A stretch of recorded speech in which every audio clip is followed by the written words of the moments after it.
horn conversation idha. Horn conversation akkuma beektu bakka itti hayyoonnii fi namoonni siyaasaa dhiyaatanitti yaada isaanii kennatanidha. Har'a keessummaa addaa tokko isiniif qabannee dhiyaanneerra. Keessummaan keenya har'a obbo Taayyee Danda'aa Araddooti.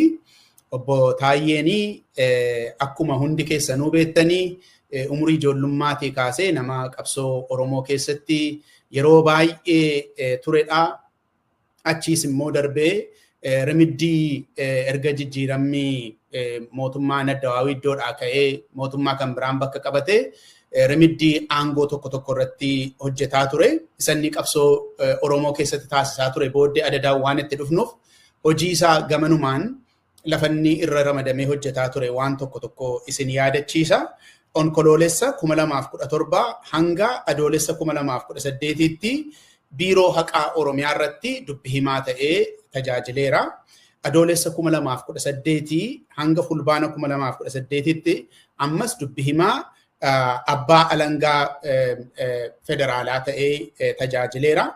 Onkoloolessa 2018 hamma fulbaana 2021tti immoo waajjira ODP paartii isa booddee biltsiginnaa ta'ee yookaan immoo PP ta'ee dubbi himaa ta'ee tajaajileera. Achirrattis onkoloolessa 2021 irraa kaasee hanga muddee 2023tti immoo ministeer deetaa ministeera nagaa damee dhimma ijaarsa biyyaa fi waliigaltee biyyaalessaarraa tajaajilaa tureera. Hamma aangoo sana waldhabdeedhaan gadhiisee hidhamee mana hidhaa seenutti jireenya obbo Taayyee isa kaan booddee gaaffiif deebiidhaan waan uwwisa kenninuu fi hammanumaan yoon Taayyee beeksise hin ga'a jedhee tan yaada. Taayyee baga nagaadhaan gara Horn Conversation dhufte. Ayyee isinis baga nagaan nu eegdanii naaf heeruu keessaniif illee galatooma. Baay'ee gaarii galatoomi Taayyee. Mee akkuma seensaaf ta'uu fi ati gaa biyya jirta biyyuma sanatti waan baay'ee dabarsite biyyi maal keessa jirti mee akkamittiin jira biyyi Taayyee dimshaashumatti?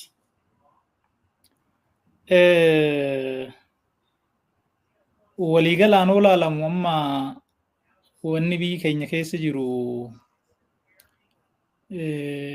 bara kamiyyuu caalaa bara hamaadha jedhamee ilaalamuu danda'a.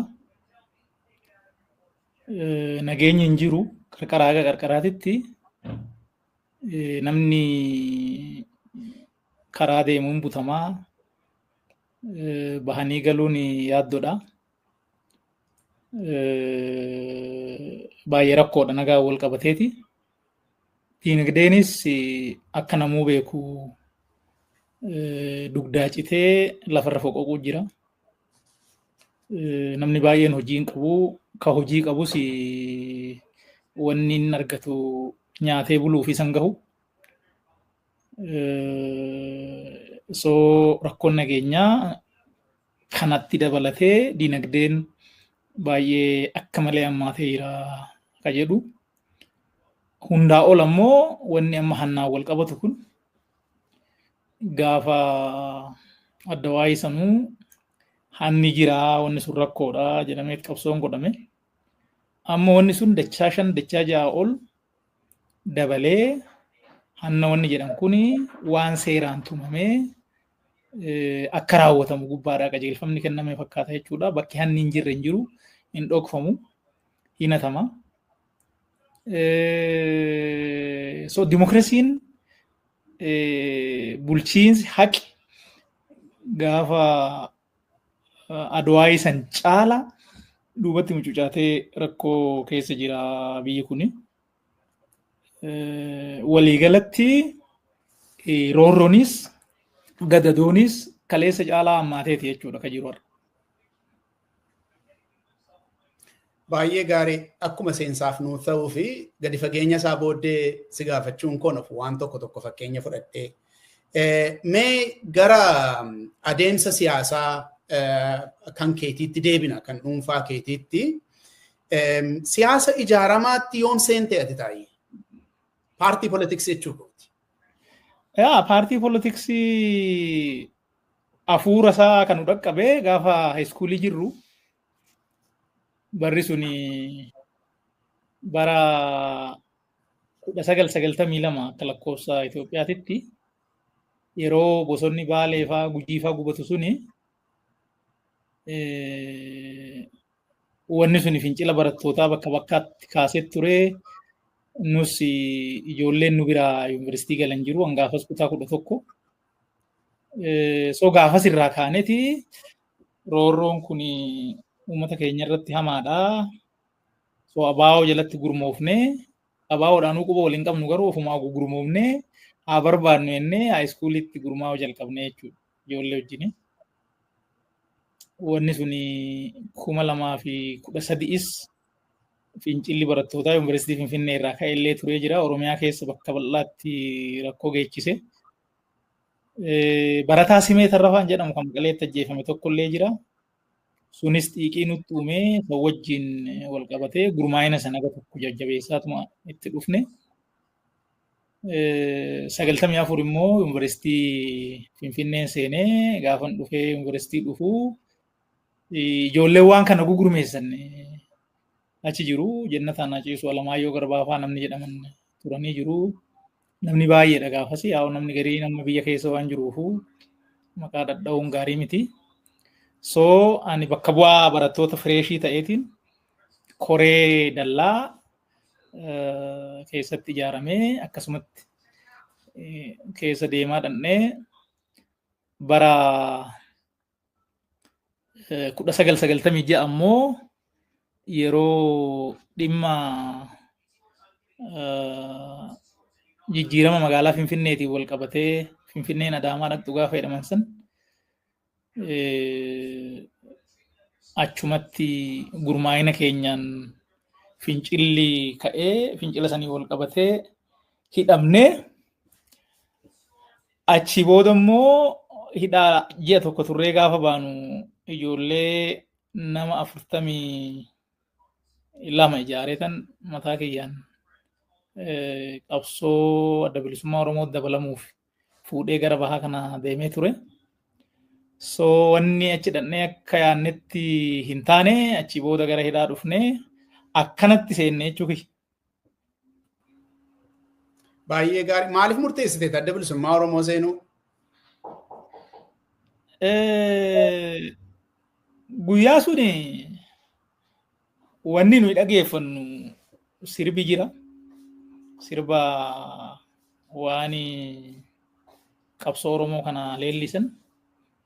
Eebbisaa Addunyaa faan dhaggeeffannaa, Umar Suleemaan faan dhaggeeffannaa, Ilfinesh Qannoo faan dhaggeeffannaa. Wanni suni miira dargaggummaatiinis walitti dabalamee ammoo wanni qe'eetti arginus bilisummaan hin jiru. Akka fedhan deemuun, akka fedhan dubbachuun rakkina ture. Ijoolleen nuyi hiriyoonni nu yuunivarsiitiidhaa qabnus rakkina Oromoo irra jiru waan arganiif warri Finfinnee fa'aa dhaqanii keessa deemanii hidhaa Oromoo irra gahuu, ajjeecha Oromoo irra gahuu, saamicha Oromoo irra gahuu kana warri nutti himan jiru. Addi bilisummaa Oromoo immoo roorroo kana falmaa jira. So qaama roorroo kana falmu ta'uutu nurra jireenya karaa kanaan murteessine jechuudha. Galatoomi taayi. Mee egaa gaafa gara bahaa deemtu sanas hin hidhamtee hidhaatti baay'ee deddeebitee seenaa kee gabaabinaan BBC Afaan Oromoo bitootessa 2024 maxxansee nu dubbisiiseera. Yennaan dogoggoruu baadhee marsaa duraa akkuma bara 1996 hidhamtee akka lakkoofsa Awurooppaatti jechuu kooti.